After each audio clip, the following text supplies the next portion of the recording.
चौला भी हमारे साथ बनी हुई है। Chaula, good evening. इनफैक्ट कल मैं बाबा ज्वेलर्स के गौरव बाबा से बातचीत करी थी, उन्होंने एक बड़ी इंटरेस्टिंग चीज़ बताई।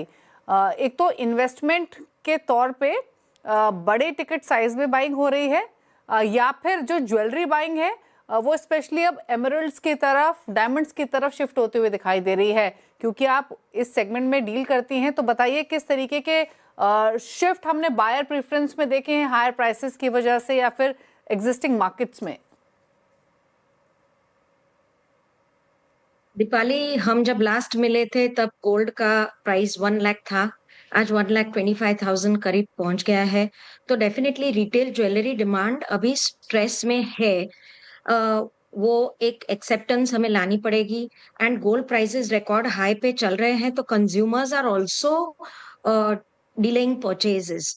और आप डिमांड की बात कर रहे हैं, तो आई वुड से कि लाइट वेट गोल्ड ज्वेलरी की तरफ वो ज्यादा झुक रहे हैं, एंड कलर्ड स्टोन ज्वेलरी की तरफ भी ज्यादा झुक रहे हैं, ताकि वॉल्यूम बड़ा दिखे।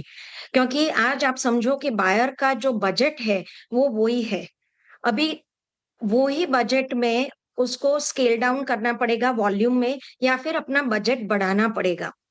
तो एक माइंडसेट में चेंज भी देखने को मिल रहा है, ज्वेलर्स के व्यू पॉइंट से और बायर्स दोनों के व्यू पॉइंट से।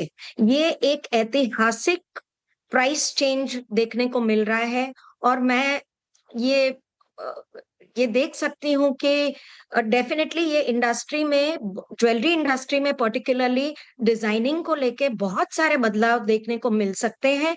और ज्वेलर्स को अपना माइंडसेट बदलना पड़ेगा।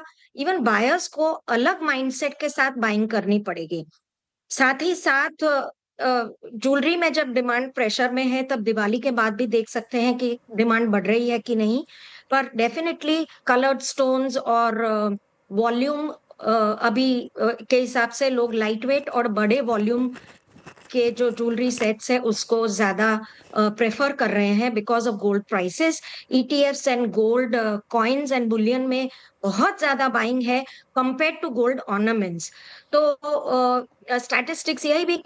यही कह रहा है कि 25 to 30% आप लास्ट ईयर के कंपैरिजन में रिटेलिंग में ज्वेलरी में ओके। डिक्लाइन देख सकते हैं। ओके।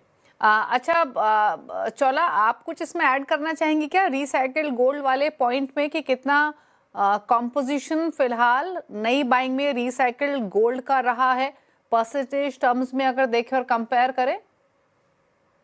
बिल्कुल, ये एक बहुत बड़ा चेंज देखने को मिल रहा है, क्योंकि बहुत buyers are coming with recycled gold.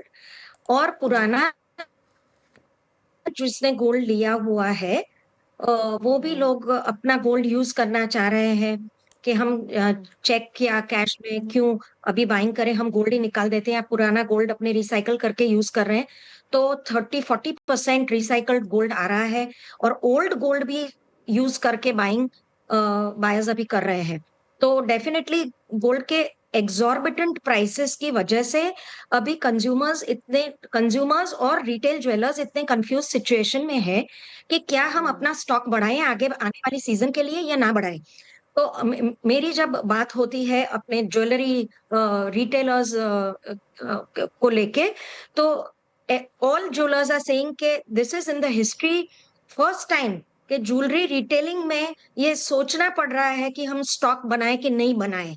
I am not talking about Boolean या गोल्ड कॉइन्स, रिटेलिंग की मैं बात कर रही हूँ। तो रिटेलर्स में कॉन्फिडेंस अभी नहीं है, बायर्स में भी कॉन्फिडेंस नहीं है, क्योंकि गोल्ड का प्राइस लगातार बढ़ रहा है। वो स्पेस ही नहीं दे रहा है कंज्यूमर्स को कि वो आके बाइंग करे। जैसे लास्ट वीक में काफी बाइंग हुई, क्योंकि प्राइस थोड़ा कहीं पे भी स्टेबलाइज हो ऐसा लग रहा था।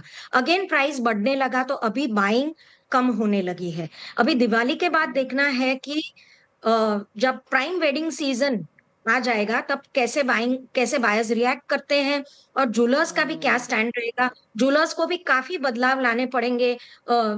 In fact they will have to cut labour prices को लेके, या थोड़ा रिलीफ जो है वो क्लाइंट्स को देना पड़ेगा, ताकि वो पिच इन कर सके, अपने हिसाब से ज्वेलरी थोड़ी अफोर्डेबल बना के सेल करनी पड़ेगी। सो बहुत बड़ा change I think retailing jewellery बिल्कुल। में देखने को मिल रहा है। सिल्वर तो गोल्ड से भी आगे छूट गया है।